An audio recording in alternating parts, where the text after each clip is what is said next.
Abati to Tinubu, dey careful of Wike, e go insult you tomorrow. Country people, welcome to Synok Media. Abeg, if you never subscribe to our channel, make you do so now. Put on your notification button. E go ring once we drop update. Make you like, comment, and share our videos. Former presidential spokesperson and Arise TV host Reuben Abati, e don warn President Bola Tinubu make e dey very careful of the Minister of the Federal Capital Territory (FCT), Nyesom Wike. According to Abati, if Wike go fit disrespect and criticize the people when e play leading roles for im political rise, e go also disrespect the president. The TV host dey react to the way Wike take dey attack key political figures of late. As im dey tok dis one for the morning show on Arise television breakfast program on Tuesday, Abati, wen e be co-host, come accuse Wike say e dey tok anyhow about im former political patrons. E say dat thing na character flaw. Abati come describe Wike behaviour say e dey driven by excessive pride wey e call hubris, and hubris so na e dey lead to somebody downfall. E say dis pride e dey clear for the way e dey disgrace people wey e don help am along the line for life. Abati come recall how Wike take insult Peter Odili before, and Peter Odili e play a very significant role to wetin Wike don become today. The former presidential spokesman e come suggest say Wike pattern to dey abuse people with im mouth, e say e go soon direct to the president. E say dat one na basic principle for human relationship about how person dey relate with im bosses. E come tok say im believe say Wike e dey very rude and disrespectful because Rotimi Amaechi na im oga for politics. E say na so Wike take tok for public say Peter Odili no qualify to be an elder.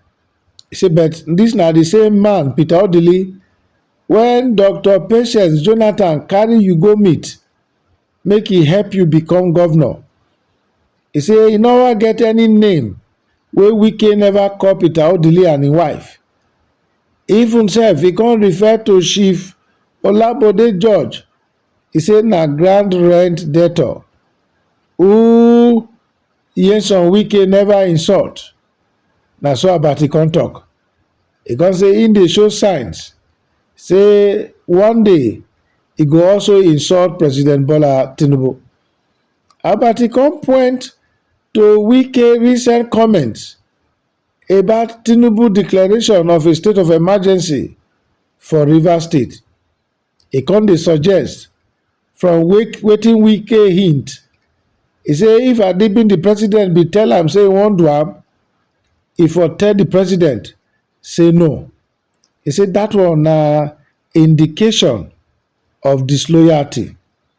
E come say for dat interview, Wike point out say if e know say President Tinubu go declare state of emergency for Rivers, e for offer am a different kind of advice. E say dat one already na signal to President Tinubu to know say dis man wey you dey deal with so, e only interest na im own interest alone. So make President Tinubu beware He say because tomorrow Wike go still abuse dis same President Tinubu. Dis talk wey Abati talk so, e don also dey ignite comments from the social media space. Some pipo dey say make Abati leave Turkey. E say no know wetin e dey talk. E say e dey turn history upside down. E say na Nyesom Wike na be benefactor to Amaechi. E say na Wike help Amaechi reclaim im ticket as Rivers gubernatorial candidate under PDP. E say Obasanjo dat time don handpick Celestine Omehia, the man wey did not participate for PDP gubernatorial primaries. E say na Wike na go court, come pursue the matter to Supreme Court, come obtain victory, and come ask make Amaechi when he don run away, make he come back home for Ghana to come assume office as Rivers State Governor. So he say therefore Amaechi no be Wike senior politically. Reuben Abati, another person come dey talk. He say you when he dey advise make Tinubu dey careful, you no dey abuse Tinubu for your Arise television. He say which one be the one wey you come dey talk as if you dey morally upright? He say and na your tongue sef even bad pass Wike own. Country people, Lere Olayinka, the media aide to Nyesom Wike, e don talk small too for dis matter.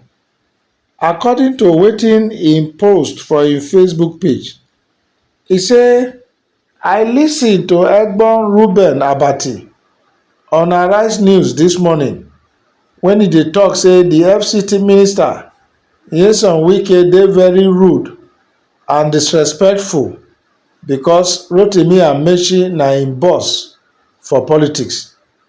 If we talk now, dem go say we no dey respect elders.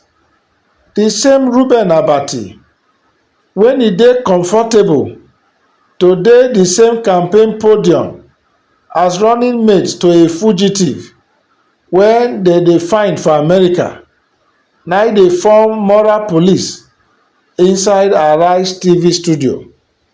Reuben Abati, a politician when e get clear political affiliation, e go dey form objectivity, just like Rufai Oseni, a supporter of Labour Party. So how Rotimi Amaechi take be Wike boss for politics? When Amaechi dey House of Assembly, Wike na local government chairman.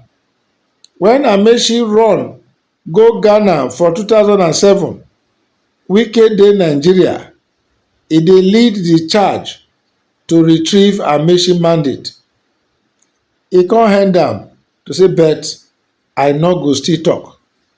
Country people, dat na wetin oyibo dey call repost to wetin Reuben Abati don talk concerning Wike, the minister of the Federal Capital Territory. You know, this political game, everybody get who dey do a media brief for them. Like Olayinka don talk, Oseni, Rufai na supporter of Labour, while Abati e come dey speak now for Rotimi Amaechi. How una see this development? If you get anything to add, tell us for the comment section.